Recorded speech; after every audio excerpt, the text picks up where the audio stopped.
Hey dudes, it's going to be a tough watch. We're facing off against Utah State, Sacramento State, and Oregon State. This is our last three games of the season. We're still riding high off that three-game win streak in last video, so we're going to look to carry that momentum into the end of the season. But unfortunately, the football gods have other plans for us. We got rain in the forecast for our Utah State game, so it's already starting off on a gloomy note. Their defense is solid, their run game is stellar, and they're favored by 5 points, so everything is working against us so far. You can see the rain coming down on the field. It's pretty cool, actually. I haven't seen this feature yet. So passing the ball is going to be harder today. I try to stick to the ground, but we know how that story goes. Finch can't even complete a simple short pass, so we go 3-and-out to begin the game. We get a sack on their first pass attempt, but it looks like their QB is dealing with an injury, which must be nagging him because he throws a pick 2 plays later. It's going to be a sloppy, low-scoring game, but we might have a chance in this one, actually. We get our first points off the game following an interception with a 34-yard field goal. Keep our kicker warmed up because I imagine we're going to need a lot of those. Utah State's next drive, their returner takes a page out of Skylar Jones' book and takes the kick out of the end zone. We quickly get the ball back, but we have to kick another field goal. We miss it this time from 42 yards out. We get the ball back and build a solid drive to end the first quarter. We start the second with a 4-yard touchdown pass to our tight end Zion Clemens. I'm pretty sure that's our first touchdown to a tight end this season, but now it's 10-0. Utah State gets a drive going.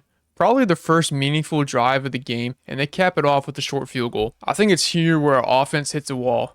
We actually have a decent drive in the making before Finch throws another interception. That's 3 games in a row now that he's thrown an interception, and we lay a goose egg for the rest of the game. We intercept the quarterback again, but nothing comes out of it. So it's 10-3 going into halftime. Utah State with the ball, and they're about to cross the 50 when their tight end fumbles the ball and we recover. Their third turnover of the game, but that's not going to change the momentum whatsoever because we go 3-and-out. That's going to be the story of the half. These quick drives where nothing happens. We get a decent drive and we were faced with a 44-yard field goal, but we miss again. I really should have gone for it on 4th down because we missed 42 from earlier, so I don't know why I thought we could make 44.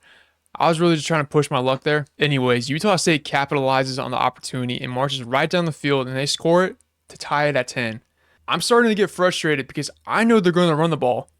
Everyone knows they're going to run the ball, but they keep getting massive gains on the ground. We're just helpless to stop it. They do end up scoring again midway through the 4th with a pass, but I'm not saying that's a consolation by any means. I just mean that we're screwed. Plain and simple. At 17-10, Utah State is up now. We have one final chance to keep our win streak alive. We're faced with a 4th and short, and we convert. We bring this drive all the way to the red zone so we could actually do this. A run for 7 yards puts us on the 9 with 58 seconds left. But back-to-back incompletions face us with another 4th down, but we're unable to get it this time. Maybe I should have tried to run the ball again, but we know how the story goes. So that's going to be it. We lose 17-10. Utah State stays perfect in conference play. We outgained them by a small margin in total yards, but once again, the run differential buries us. I think if we had gone for it on that 4th down where we kicked the last field goal and missed, I think we might have had a chance, but there's no guarantees. We'll mark this as a learning opportunity to start being more aggressive on 4th down. They completely shut down Skylar Jones, so when our most productive wide receiver can't get the ball, you know we're going to struggle. The bright side is that we get 2 guys back from injury, and we get 1 commitment. Offensive lineman Landon O commits to us. So now we're tied for 4th in the conference following that loss. There's still time to hop up into the final 2, but it's going to be an uphill battle. We have 4-6 Sacramento State up next. A home game against a losing team should bode well for us, at least on paper. They also have an injured quarterback, so their second string will get the start. Not a great arm, but he has a good IQ. That could mean they're going to run the ball a lot more, but with the top 35 pass offense, I'm still going to focus on stopping the pass. This might have been my first mistake because first play, they take off for 16 yards. These next 2 games, I kind of crashed out a little bit while I was playing them. We're just so helpless against the run. Our defense is like Swiss cheese. They get a quick score after a long run and sets them up. I don't get it. Like, our defense was so dominant against Washington State, who ran the ball a lot, or at least, we held them back enough to secure the win. But there's been a change in our locker room. Our guys must have gotten cocky or complacent or something, because now it seems like every run is for 10 yards or more. We do manage to hold the line and stop them at the 1. But they do get a field goal to make it 10-0. We got a nice drive brewing as the first quarter comes to a close, but Finch throws his 4th interception. Why is he crumbling?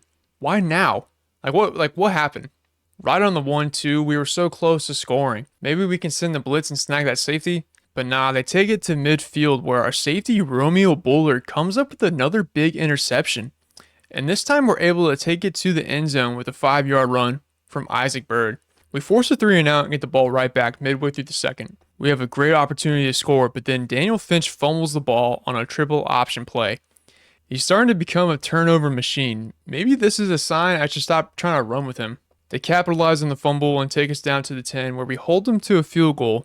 It's 13-7 now, with a minute and 26 left in the half. We have one last chance to score before halftime.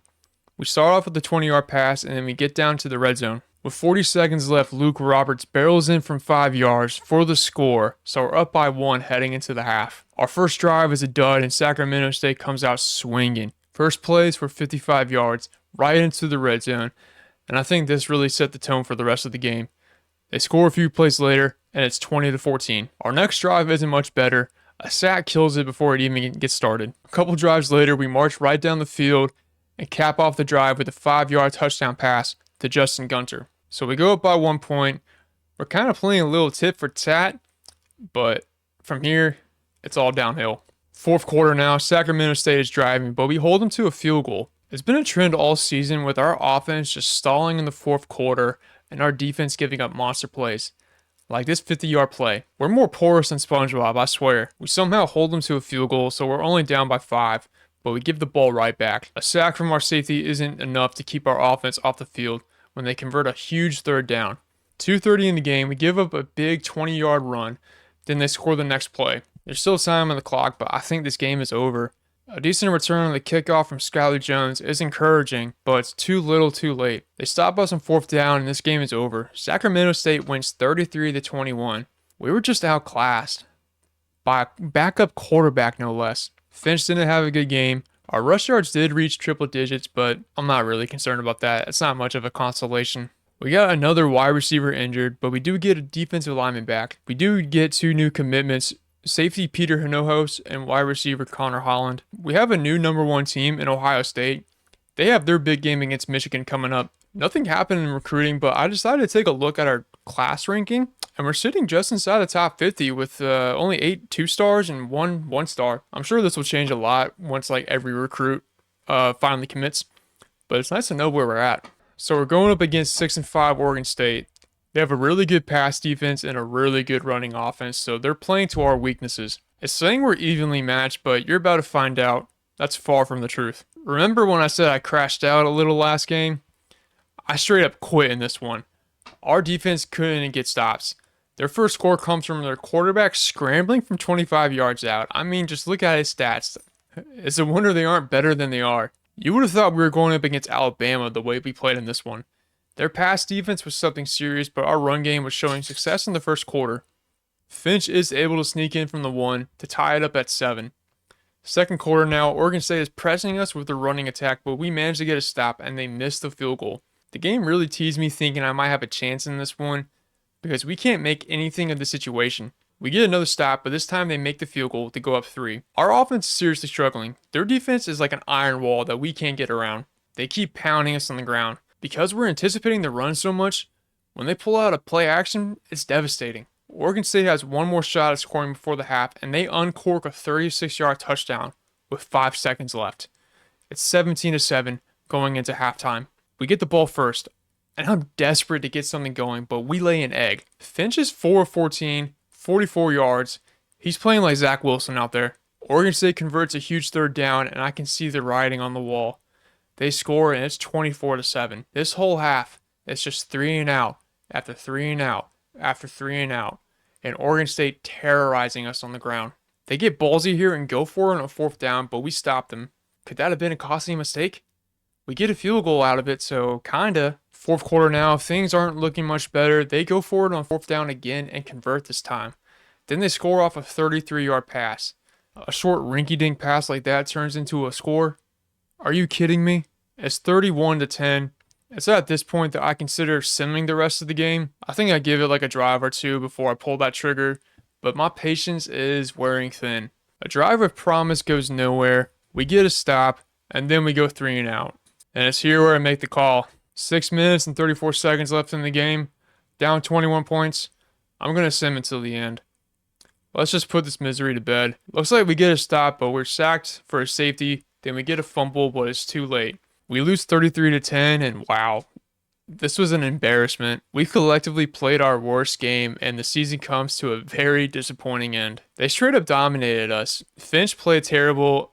Only 3 receivers got the ball, and they didn't give up any sacks. It's just so confusing and frustrating when everyone in the stadium knows they're going to run the ball, but we just can't get a stop. Whatever. I mean, I'm over it. Let's just get out of here. So Anthony Tran goes down with another injury. That's his second of the year. We get a commitment from Rogelio Hurley. So we finished 7-5 on the season, 4-5 in conference play. The conference championship games are set, so we should find out what bowl game we're playing in next week. So for the conference championship games, we got Ole Miss versus Georgia, Iowa versus Ohio State, BYU up against number 19 West Virginia, number 9 Duke versus number 3 Notre Dame, number 20 Washington State up against Utah State, 25 Louisiana versus 16 Appalachian State, Memphis versus number 10 Tulane, Buffalo versus Toledo, Northern Illinois versus Air Force, and Western Kentucky versus FIU.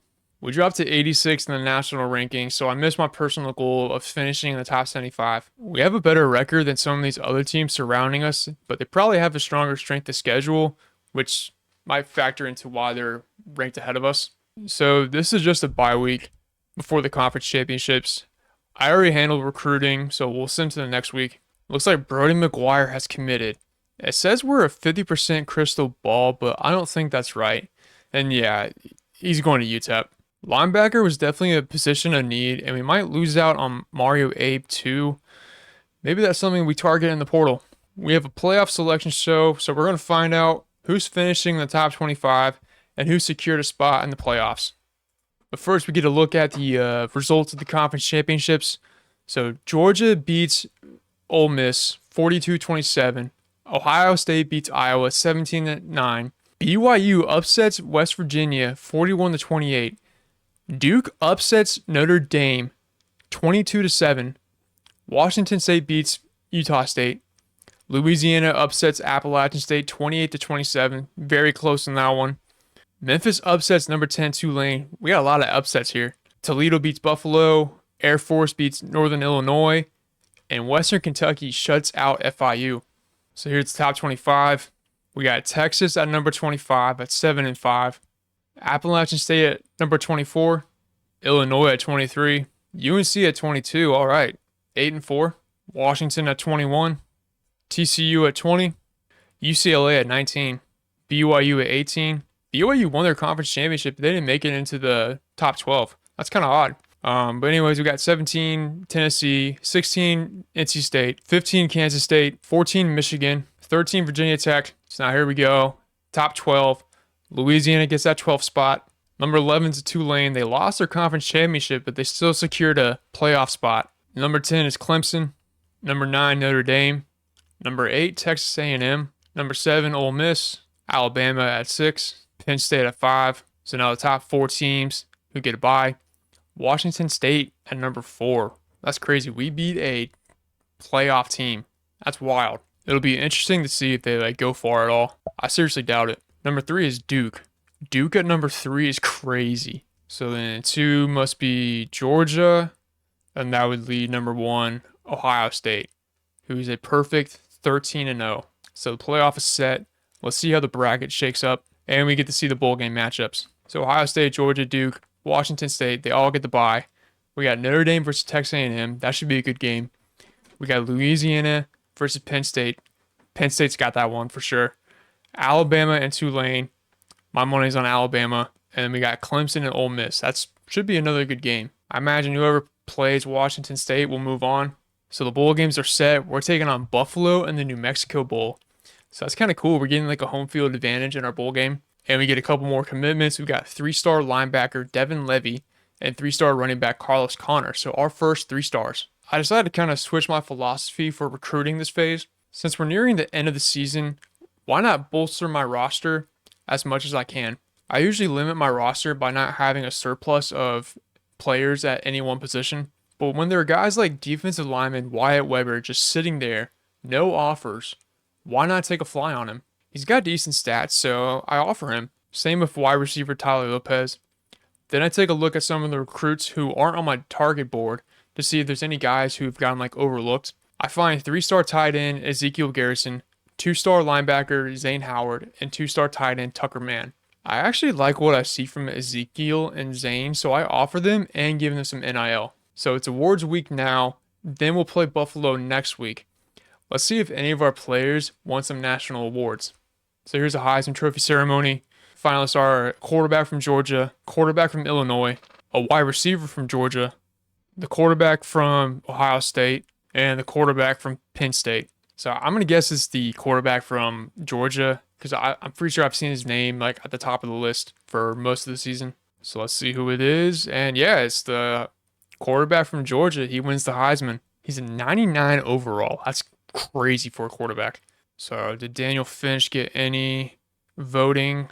I kind of doubt it because he did not have a good end to his season. And yeah, he did not make the final list. That's okay. We got the Defensive Player of the Year award. We got the defensive lineman from BYU, defensive lineman from Texas A&M, a lineman from UCLA, a lineman from Ole Miss, and a lineman from West Virginia. It's a lot of linemen. They swept the board. I didn't realize they were like that overpowered. But I'm guessing the award is going to go to the guy from Texas A&M. Again, I've seen his name like at the top of the list like for most of the season, and yeah, he gets the award. 15 sacks, pretty impressive. Did Nicholas Larkin make it? And no. I think he kind of fell off at the end of the season too, so that's to be expected. I didn't really see his name in those last 3 games getting sacks. So now we got the Sean Alexander Award or the Freshman of the Year Award. So we got the lineman from Clemson, quarterback from Air Force, running back from Washington State. So Washington State had a freshman running back carry them for most of the season. We got a wide receiver from Ole Miss and the quarterback from Fresno State who handed us our first loss. I'm going to guess it's the running back from Washington State. And yeah, the award goes to him. And I don't think we had any freshmen up there. So all our freshmen are probably too low overall to really get any playing time. Coach of the Year goes to the Duke coach. Yeah, I would say if you lead Duke into the playoffs and a first round bye, I would say, yeah, you deserve the award. Don't think we won Pac-12 Coach of the Year. Yeah, that goes to the Washington State coach. I would like to think that we were probably the runner-up, maybe. We were only projected to win 2 games. We won 7 instead. We'll say that I won second place. All right, All-Americans now. It says we don't have any All-Americans, which to be expected. None of our guys really lining up the board. Daniel Finch is probably the only one who could have possibly made an All-American, but again, he fell off towards the end of the season. So let's go to the All-Conference players. We have 5 players who made a first or second team. 1 player made a first team. I imagine that's Finch. And yeah, he was quarterback of the conference. Pretty cool. 3,600 yards, 57 pass percentage. 19 touchdowns and 4 interceptions. 4 guys in the second team. Surprised we didn't have Nicholas Larkin first team all defense. That's kind of surprising. Yeah, we had Skylar Jones second team as a returner. Interesting. Second team defense. Yeah, Nicholas Larkin's there. Boise State has a 100 overall lineman who only made second team. That's kind of crazy. So we got linebacker Isaac Berry, who made second team. He was pretty instrumental for us.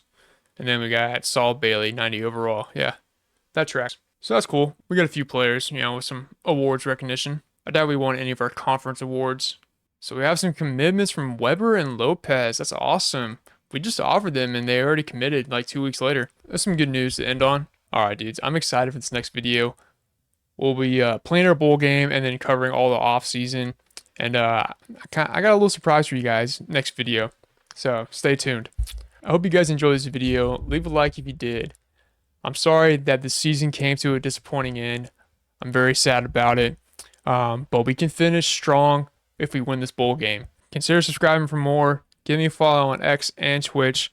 If y'all missed the previous videos in this series, I'll leave them in the corner up here. But yeah, with that being said, y'all take it easy, dudes. I'll catch you next time.